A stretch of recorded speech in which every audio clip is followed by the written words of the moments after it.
Bonjour à tous, alors dans cette nouvelle partie, nous allons faire quelque chose. Alors en plus des textures et de l'affichage en temps réel avec Eevee que nous avons mis en place dernièrement, nous allons mettre aussi une caméra pour faire une petite mise en scène à chaque fin de vidéo, histoire d'avoir une petite vidéo du résumé de notre leçon et de prendre plaisir et de voir les choses se concrétiser plus rapidement que d'attendre la fin du projet pour faire des rendus. Donc on va faire des petites animations vidéo entre deux, donc pour ça... Donc la pièce ici sur laquelle on travaille, on va replier ça. Donc ça c'est notre pièce 3 ici, pièce 2, pièce du milieu ici. Voilà, on va replier un petit peu les différentes collections.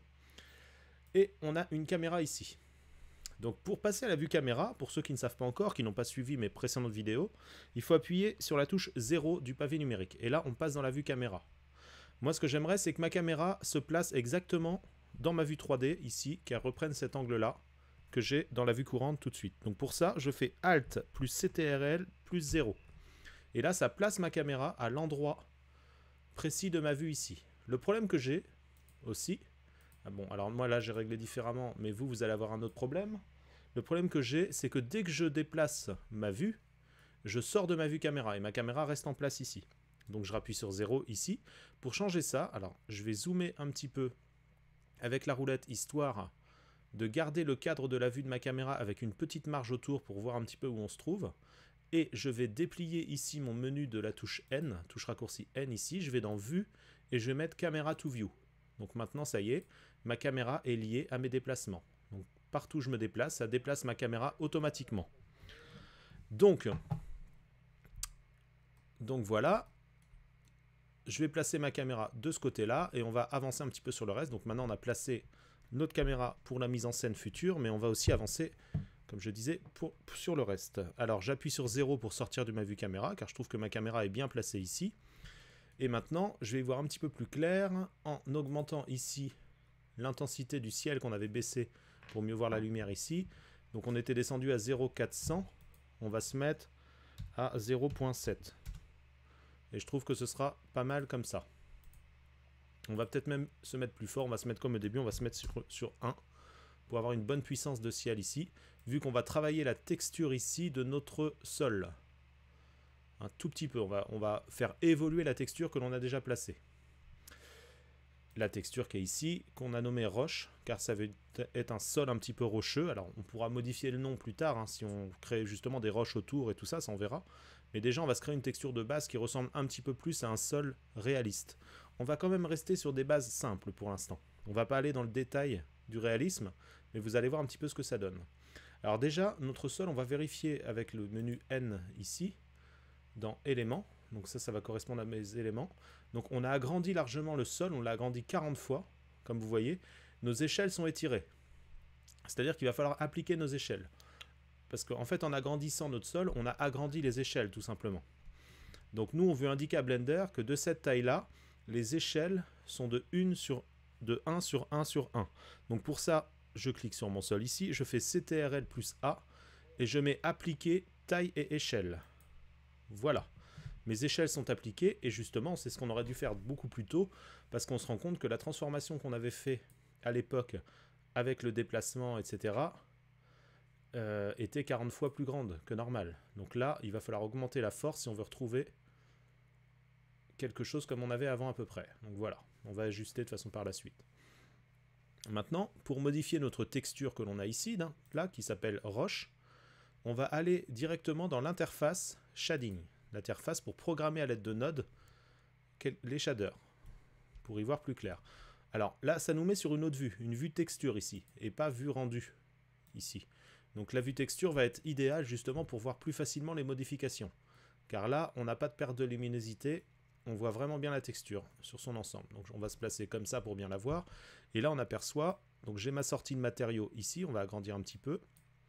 Donc j'ai ma couleur de base simple avec un BSDF gris guidé qui est créé à la base ici. Et j'ai indiqué tout ce que contient ma texture, c'est tout simplement une couleur de base sur lequel il est à la rugosité qui est poussée à fond. Mais on est vraiment sur une texture de base.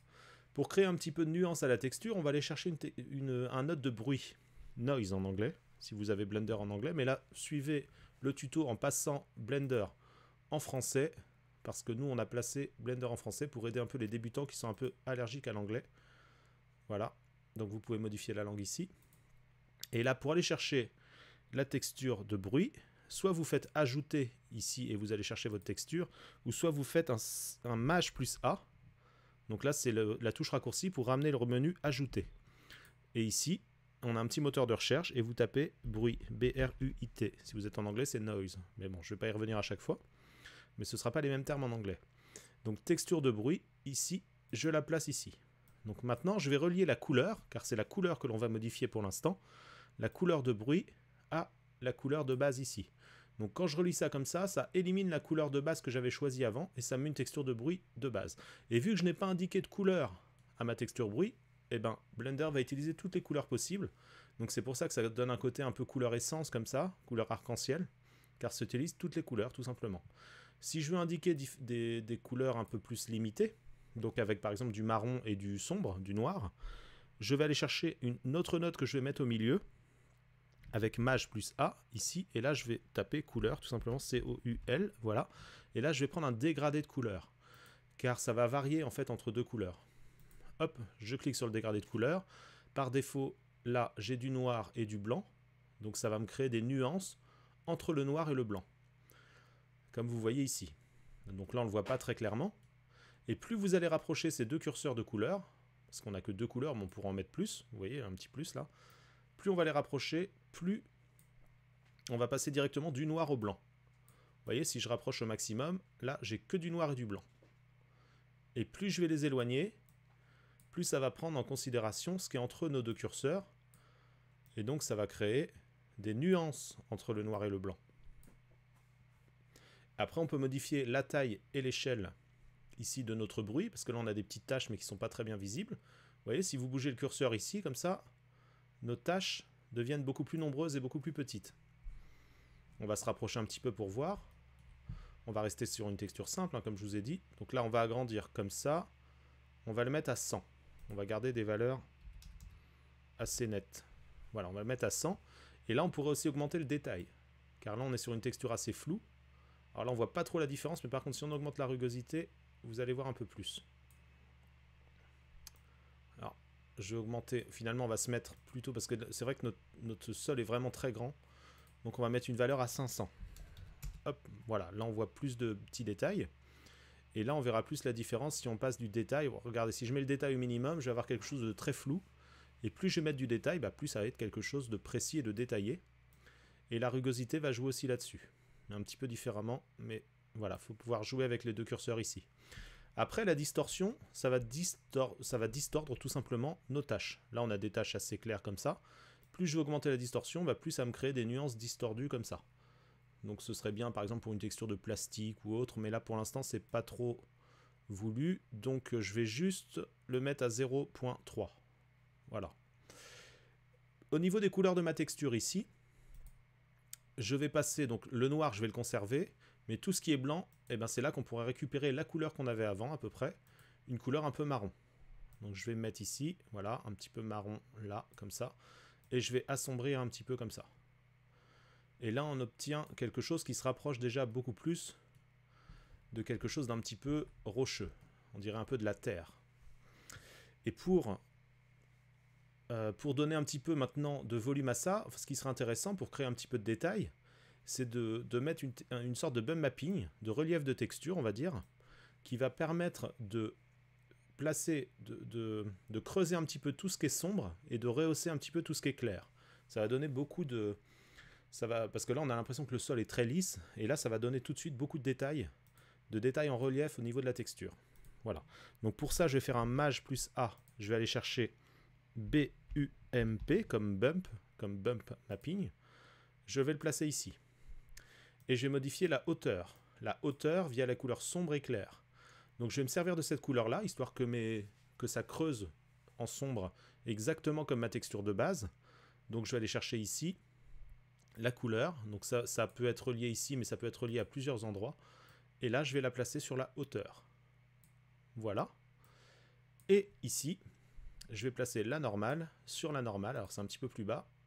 Je vais bouger un petit peu cela. Et normal sur normal. Car ce sont les normales de la texture que l'on va modifier. Donc là, l'effet va être beaucoup trop fort, vous allez le voir. mais on va pouvoir l'ajuster avec la force et la distance. On attend que la texture se charge un petit peu. Dans quelques secondes, ça va être bon. Et voilà. Là, on obtient déjà quelque chose de beaucoup plus réaliste, comme vous pouvez le voir. Et on peut régler un petit peu selon la force. Voilà. Et la distance, plus ou moins accentuée. Vous voyez, si je l'accentue trop, on a vraiment l'impression que c'est une sorte de boue. Nous, on va le mettre légèrement comme ça. Et comme ça. On a déjà quelque chose d'intéressant. Et vous voyez, si je baisse la rugosité, on va avoir quelque chose de brillant. Comme de la boue. Quelque chose d'humide. Donc nous, on va mettre la rugosité à peu près au milieu. Bon, c'est trop humide. Quelque part, ça reflète trop. On va être sur quelque chose de plus dur. Donc on va se mettre quasiment... On va mettre la rugosité à fond. On va laisser la rugosité à fond finalement. Et là, à partir de là, on pourrait aussi, vu qu'on a plus de détails, ajuster un petit peu la taille et l'échelle. Donc l'agrandir encore plus peut-être. Si je la mets à 1000, on va voir ce que ça va donner. Je vais peut-être la laisser à 500. Voilà, 500. Et là, le détail, là, on va avoir beaucoup plus d'impact sur ce que ça va donner. Pour l'instant, on est sur quelque chose qu'on ne veut pas trop détailler. Donc on va pas trop augmenter non plus la rugosité. On va rester comme ça. Et je crois que ça va déjà suffire pour cette première texture pour le sol. Donc maintenant, ce que l'on pourrait voir aussi, c'est tout simplement au niveau de notre bâtiment ou au niveau des roches. On va commencer à travailler un petit peu nos roches avec peut-être cette même texture ou une texture approchante. Et on va créer une première roche autour dans notre décor. Histoire de rester sur la même thématique pour cette vidéo. Donc je retourne dans mon interface de base ici. Je peux remettre quelque chose par ici. Je peux remettre une visualisation un petit peu comme j'avais. Ici pour y voir bien clairement. Mais je pourrais aussi passer ici, mais tout simplement en dupliquant ma lumière que j'ai ici et en la mettant aussi à l'extérieur. Donc pour dupliquer ma lumière, je vais faire Shift D. Hop, comme ça. Donc là j'ai deux lumières l'une sur l'autre et j'en déplace une. Alors forcément, sur ma deuxième lumière, vu que je l'ai dupliquée, j'ai aussi la contrainte de position par rapport à mon sol ici. Donc je vais retirer la contrainte de position sur la deuxième lumière et je vais pouvoir la déplacer. Voilà, et je vais la mettre par ici.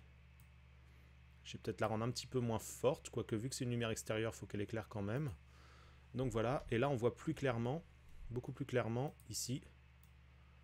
Je vais l'approcher un petit peu par là, notre sol, ici. On va se créer une petite roche, comme j'ai dit. On va se mettre sur la collection de scènes, histoire que ma roche arrive exactement à cet endroit-là, à la racine d'ici, et que ce ne soit pas perdu dans une pièce ou autre. C'est toujours important de bien s'organiser quand on crée les choses. Donc ici, on est bien en mode objet, et je vais mettre ajouter ici, on va ajouter tout simplement un cube.